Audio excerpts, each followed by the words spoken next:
এই পৃথিবীতে ঘোল নামের কিছু প্রাণী বসবাস করে যারা দেখতে মানুষের মতো হয়, কিন্তু এদের মধ্যে বিশাল শক্তি আছে এবং এরা মানুষদের খেয়ে বেঁচে থাকে। কাহিনীটা কেন কানিকি নামে একটা ছেলের, যে রিজা নামের একটা মেয়েকে পছন্দ করে।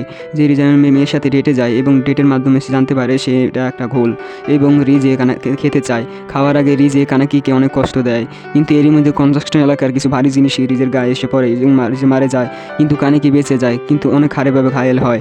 ডক্টর আকিহারা তার অপারেশন করে, তার শরীরের খারাপ অংশগুলো কেটে ফেলে দিয়ে রিজের অংশগুলো তার শরীরে ট্রান্সফার করে। এরপরে কানাকি বেঁচে তো যায়, কিন্তু সে অর্ধেক হিউম্যান এবং অর্ধেক ঘোল হয়ে বেঁচে যায় এবং এর ফলে এর ভিতরে বিভিন্ন পরিবর্তন আসতে শুরু করে। সে তার ক্ষুধা সহ্য করতে পারছিল না, মানুষের রক্তের গন্ধ তাকে আকর্ষণ করছিল এবং মানুষ যা খায় সে তা খেতে পারছিল না এবং অনেক কষ্ট পায়। এর মাঝখানে সে একটা মিষ্টি সুগন্ধ পায়, সে দৌড়ে দৌড়তে সে গ্রানের দিকে যায়, সেখানে গিয়ে দেখতে পায় একটা ঘোল একটা মানুষের লাশকে খাচ্ছে। এটা থেকে সে উদাস হয়ে যায় এবং লাশ খাওয়া থেকে নিজেকে আটকানোর চেষ্টা করে। তখনই সেখানে আরেকটা ঘোল আসে এবং সে দুজনকে আক্রমণ করে দেয় এবং বলে এটা আমার এলাকা। সে কানাকি মেরেই ফেলবে, সেই সময় আরেকটা ঘোল আসে এবং কানাকিকে বাঁচিয়ে নেয়। কিন্তু ক্ষুধার্ত কানাকিকে জোর করে মানুষের মাংস খাওয়াই দেয়। সেইগুলোর নাম টোকা। তখনই তার পাশ থেকে টোকার বস এসে ভয় পাওয়া কানাকিকে কফি শপে নিয়ে আসে। কানাকির সামনে এক কাপ কফি রাখে, সে খেতে বলে কফির টেস্ট কানাকির ভালো লাগে। এরপর বস কানাকিকে কিছু খাবার র্যাপ করে দেয় এবং এরকম খাবার আরও পেতে এখানে আসতে বলে। একা একা থাকার সময় কানাকি রিজের ভীষণ আসে, যে তাকে মানুষের রক্ত খাওয়ার জন্য জোর করতে লাগে। কানাকি বসের দিকে তাকিয়ে থাকে। তখনই তার ফ্রেন্ড তাকে কল দেয়, সে তাকে স্কুলে দেখা করতে বলে। তার বন্ধু হিরে দেখে খুব খুশি হয় এবং একটা কাজের জন্য হিরে একটা রুমমেটের কাছে যায়। কানাকি তার রুমমেটকে দেখে অবাক হয়, কারণ এটা সেই ঘোল যে গত রাতে তাদের হামলা করেছে। এরপর এরা তিনজন লাঞ্চ করতে যায়। অন্ধকার একটা গলিতে এসে সিংহকে দাঁতি মেরে দূরে ফেলে দেয় এবং কানাকির উপর হামলা করে। সে তার কাপুনি দিয়ে কানাকিকে মেরেই ফেলবে, সেই সময় রাগান্বিত কানাকি কাপুনি জেগে ওঠে। সে খুব খারাপভাবে, কাপুনি হচ্ছে ঘোলের এক প্রকার শক্তি যা ব্যবহার করে তারা তার শিকার উপর হামলা করে এবং তাদেরকে ঘায়েল করতে ব্যবহার করে। কানাকি আউট অফ কন্ট্রোল হয়ে যায়। সে আবার রিজের ভিশন দেখতে পায় যে তাকে হিডেকে খেতে ফেলতে বলছিল। তখনই টোকা সেখানে আসে, তাকে এটা করা থেকে আটকায়। কানাকি অজ্ঞান হয়ে যায়। সে যখন জেগে ওঠে সে দেখে যে সে বসের ঘরে। সে কী করেছে কিছুই মনে নেই। তখন সে বস আসে, তাকে হিডের ব্যাপারে জিজ্ঞাসা করে। বস বলে যে হিডে হ্যাপি আছে। সেটা শুনে কানাকি একটু শান্ত হয়। তার অনেক খারাপ লাগছিল, কারণ অলমোস্ট সে তার বন্ধুকে খেয়ে ফেলছিল। বস কানাকি এরকম খারাপ অবস্থা দেখে কানাকি নতুন জীবনে কানাকিকে সাহায্য করার সিদ্ধান্ত নেয় এবং কানাকি তার কফির সঙ্গে কাজ করতে শুরু করে দেয়। তাদের এই গ্রুপ আনটেকো গ্রুপ নামে পরিচিত এবং নর্মাল জিনিস কীভাবে খেতে হয় এবং সাধারণ মানুষের সাথে কীভাবে চলাফেরা থাকতে হয় সেটাও শেখায়। এদিকে সিজিতে জেসন নামের ঘোলদের মারা কটা হাতিয়ার দেখানো হয়, সে এটা তারা স্পটে পেয়েছিল। এই ব্যাপারে ইনভেস্টেড করার জন্য যেটা দুটো ইনভেস্টর পার্ডো এবং আমাডনকে কাজে লাগানো হয়। এরা দুজন ঘোল মারতে এক্সপার্ট। সিজেদির ঘোল মারার জন্য কুইনকি নামের ওয়েন ব্যবহার করে। সেজন্য এইদিকে টোকার আঙ্কেল ইয়োমো কুমে ফুলস ডিফেন্স শেখাচ্ছিল, যাতে এরকম সিচুয়েশনকে আনাকিকে অ্যাটাক করতে না আসতে পারে। এদিকে বস টোকাকে মাস্ক বানানোর ব্যবস্থা করে সাহায্য করার জন্য বলে। এটা করতে তারা হিটের কাছে যায়। হিটটা কানাকি সব ধরনের মেয়ারম্যান নেয় এবং তার সাথে অনেক কথাবার্তাও বলে। কয়েকদিন পরে সুকুন নামে অদ্ভুত লোক আন্টিকোতে আসে। সে দেখা করতে এসেছিল, যখন কানাকির দেখে তার বিহেভিয়ারটা বদলে যায়। সে বানামির সাথে বেশি দেখা করতে শুরু করে এবং কানামিকে শুকতে শুরু করে। পরে তার আসল রূপ বেরিয়ে আসে, সে আসল ফুড লাভার। সে এখানে এসে আসার পর কানাকি খুব টেস্ট লেগেছে এবং কানাকি খেতে চায় এবং তার বাড়িতে ইনভাইট করে ডিনারের জন্য, কিন্তু প্রথমত রাজি হয় না। পরে কিন্তু যখন একটা মেয়েকে হোয়াটসঅ্যাপ বানিয়েছে, তাই কানাকি যেতে পেতে হয়। দেখা যায় যে রিমি হচ্ছে যে ঋষিজের গার্লফ্রেন্ড। অতি ঋষি করলেও এখন সে কানাকি বাঁচাতে চায়। তারা রিমিকে বাঁচানোর জন্য সুবিয়ার কাছে যায়। তারা সুকুনাকে মেরে রিমিকে বাঁচানোর চেষ্টা করে, কিন্তু তারা পারে না। টোকা আসে, টোকা সহ তারা তিনজনই সুকুনাকে অ্যাটাক করে, কিন্তু তারপরেও সুকিয়ামা এই তিনজনকে মেরে শেষ করে দেয়। তখন টোকা কানাকির কিছু রক্তপান করে এবং সে অন্যরকম একটা শক্তি আসে এবং তারা তিনজন মিলে সুকিয়ামাকে মারতে সক্ষম হয় এবং নিজেকে বাঁচিয়ে নেয়। ও অ্যাকচুয়ালি আমার স্ক্রিপ্টের নামটা ভুল হয়েছে, তার নামটা কিমি। আবার রেকর্ড করা সম্ভব না ভাই, তাই বলে দিলাম কিমি। এরপর নিশিও আন্টিয়া গ্রুপ জয়েন করে। সে বলে টোকাকে সাহায্য করছিল। তখনই সেখানে কিছু মা এবং মারিউবি মেয়ে হানাবি তারা থাকার জন্য জায়গা করছে। বস তাদের থাকার জন্য ঘর দেয় এবং পরের দিন হানামি তার মাকে বলে যে তার বাবার সাথে দেখা করতে চায়।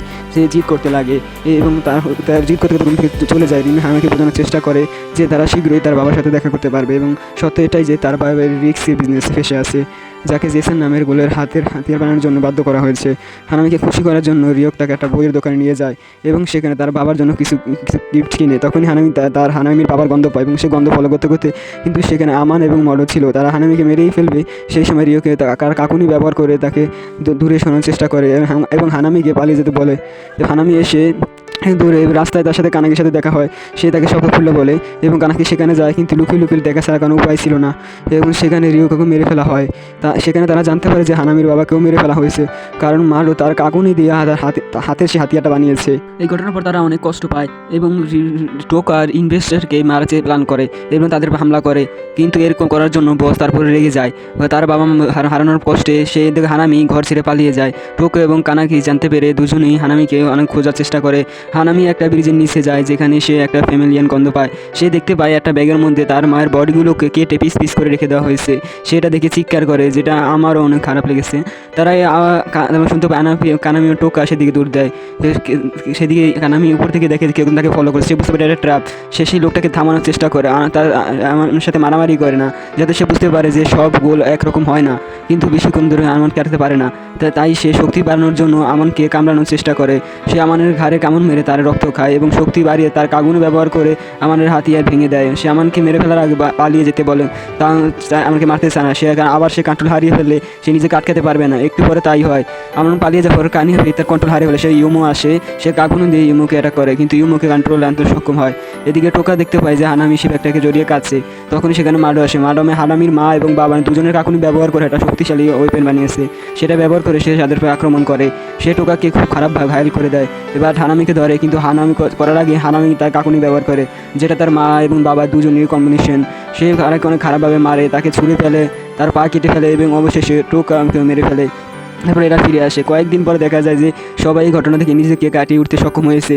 এদিকে সিসিজিতে অনেকগুলো নতুন রিপোর্ট করা হয়। তাদের মধ্যে একজন হচ্ছে দুরুজো, যাকে দেখে মনে হচ্ছে অন্যদের থেকে একটু আলাদা। তখনই আমাদের দেখানো হয় কিছু গোল যারা আগুরি গ্রুপের মেম্বার এবং আগুরি ওয়ারেলবেনকে কবজা যেখানে রিজে থাকতো।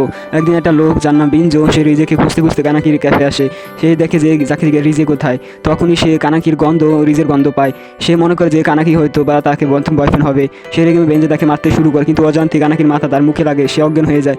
কিছুক্ষণ পর বেঞ্জো জেগে ওঠে এবং মিসেস অ্যান্টিংটাইনের জন্য তার কাছে কানামির কাছে ক্ষমা চায় এবং তাকে বলে আগুর মধ্যে একটা ভূত কানামিকে খুঁজছে, কিন্তু কেন তা জানে না, ডেঞ্জারাস। এবং এই কারণে বেঞ্জো নিজেকে সতর্ক চায়।